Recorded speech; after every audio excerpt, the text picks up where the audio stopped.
Hazel case 2026।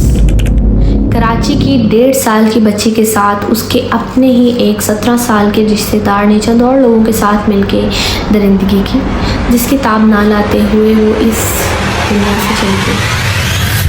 ज़रा रुकिए, क्या ये कहानी हम पहली दफ़ा सुन रहे हैं या पहले भी सुन चुके हैं? चलिए इसको समझने के लिए वक्त में थोड़ा पीछे जाते हैं। 2015, कसूर शहर, नन्ही ज़ैनब केस तो याद होगा ना आपको। एक ऐसा दर्दनाक वाक़या जिसने पूरे पाकिस्तान को हिलाकर रख दिया। हर तरफ से एक ही आवाज़ उठी, जस्टिस फॉर ज़ैनब केस में कई हफ्तों तक कोई पेशरफ ना हुई और फिर आवाम का सख्त रद्द-ए-अमल आया, जिस पर आनन फानन में एक मुल्ज़िम इमरान अली को पकड़ा गया।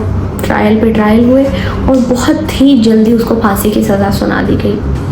ये पाकिस्तान की अदालतों की तारीख का सबसे तेज़ फैसला था, या किसी सच को छुपाने के लिए जल्दबाजी, और या इस कहानी को ख़त्म करने की कोशिश। इतने बड़े केस को एकदम से रफा दफा कर दिया गया। खैर, कहानी यहाँ ख़त्म नहीं हुई और कहानी में होती है एक और किरदार की entry. Doctor Shahid Masood, senior journalist, anchor और एक बहुत ही एक्सपीरियंस पर्सनैलिटी। लेकिन इतनी बड़ी पर्सनैलिटी से इतनी बड़ी गलती की तवक्का किसी ने नहीं की थी। डॉक्टर साहब नेशनल टीवी पर आए और इतना बड़ा क्लेम कर दिया, जिसने ज़ैनब केस की बुझती हुई आग में तेल का काम किया, और वो था डार्क वेब का सच। डॉक्टर साहब का कहना था इमरान अली तो इस केस में एक बहुत छोटी सी कड़ी है। डॉक्टर साहब ने इंकशाफ किया कि इमरान अली के नाम पर 37 से ज़्यादा फॉरेन बैंक अकाउंट्स हैं और वो चाइल्ड पोर्नोग्राफी और डार्क वेब का एक बहुत ही छोटा मोहरा है। उसे किसी हाई प्रोफाइल शख्स को बचाने के लिए आवाम की प्रेशर में आकर कुर्बान किया जा रहा है। डॉक्टर साहब ने एक अच्छे पाकिस्तानी होने का सबूत दिया और तमाम सबूत लिए और सुप्रीम कोर्ट पाकिस्तान के सामने ले गए और कहा कि प्लीज़ इस केस को बंद ना कीजिए, इस केस की डीप इन्वेस्टिगेशन होनी चाहिए ताकि हमारी आने वाली नस्लें महफूज हो सकें। डीप इन्वेस्टिगेशन तो की गई, लेकिन डॉक्टर साहब के ख़िलाफ़। और उस वक्त के चीफ जस्टिस साकिब निसार साहब ने डॉक्टर साहब को ही झूठा करार दे दिया और कहा आप एक पब्लिसिटी स्टंट कर रहे हैं, ये गलत बात है। आपको 3 महीने के लिए तमाम न्यूज़ चैनल से बैन किया जाता है और आपका शो हमेशा के लिए बंद कर दिया जाता है। खैर, ये 3 महीने इतनी जल्दी ख़त्म नहीं हुए।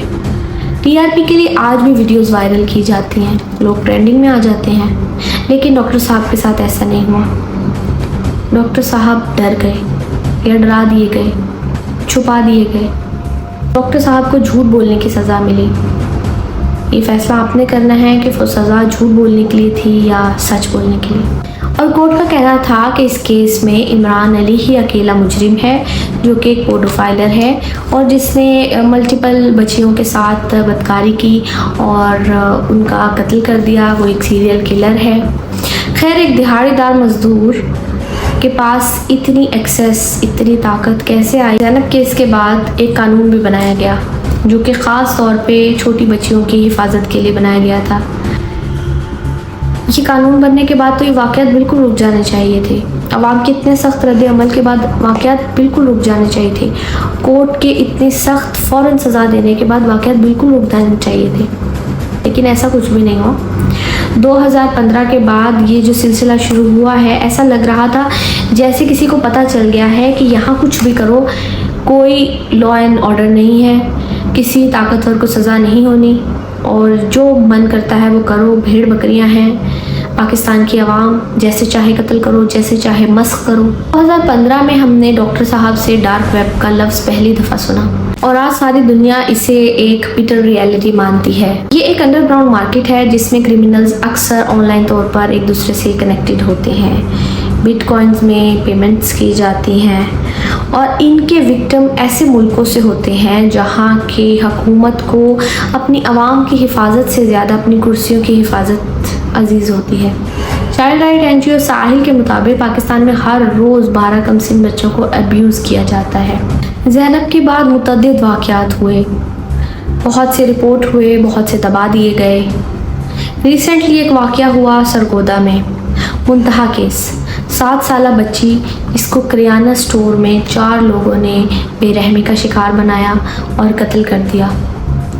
उसकी बहुत सी हड्डियां तोड़ दी गई, उसको एक बोरी में बांध के। न जाने उस बच्ची ने क्या क्या सहा। खैरपुर केस, 9 साला बच्ची फातिमा फिरोज़। और अब एज़ल केस, 18 माह की बच्ची के साथ इतना बड़ा जुल्म किया गया, और किया भी उसके अपने रिश्तेदार ने, जिसके ना आगे कोई है ना पीछे कोई, लेकिन फिर भी वो ढटाई से उसकी माँ के सामने हंसता है और तमाम चीज़ें बताता है, तमाम बेरहमियाँ, तमाम जुल्म बताता है जो उसने उस बच्ची के साथ किए और उसके साथ कई लोगों ने मिलके किए। लेकिन आज भी इस केस में कोई पेशरफ नहीं होती। वो माँ गिड़गिड़ा रही है, जगह जगह जाके रो रही है, एहतजाज कर रही है, लेकिन सज़ा नहीं दी जा रही। आवाम सड़कों पर एहतजाज कर रही है, लेकिन कोई सज़ा नहीं। अजीब बात है ना? अजीब नहीं है जनाब, कॉन्स्पिरेसी है। आपको ऐसा वहम हो रहा है, ऐसा कुछ नहीं है। कॉन्स्पिरेसी नहीं है जनाब, सिस्टम फेलियर है। सिस्टम फेल हो चुका है, मान लीजिए। अब ये सिस्टम सिर्फ बड़े लोगों को बचाने के लिए काम करता है, छोटों को इंसाफ दिलाने के लिए नहीं। अपने बच्चों, जवानों और ख़ुद की खुद हिफाजत करें और अपनी प्यारी प्यारी उंगलियों को थोड़ी सी तकलीफ दें और कमेंट में जस्टिस फॉर एज़ल लिखें। आप ये ना सोचें कि मैं एक छोटा इंसान हूँ, मेरे पास कोई पावर नहीं है, मैं क्या ही कर सकता हूँ। हमें हज़रत इब्राहीम को बचाने के लिए आने वाला वो परिंदा बनना है जो कि अपनी चोंच में सिर्फ एक कतरा पानी लेके आया था। बाकी बरकत अल्लाह ने डालनी है। मैं उम्मीद करती हूँ कि आप इस वीडियो को ज़्यादा से ज़्यादा शेयर करेंगे ताकि हमारी आवाम में बेदारी आए, चीज़ों को समझने की सलाहियत उनमें पैदा हो। अल्लाह की अमान में रहें, सब महफूज रहें, खुश रहें। अस्सलाम।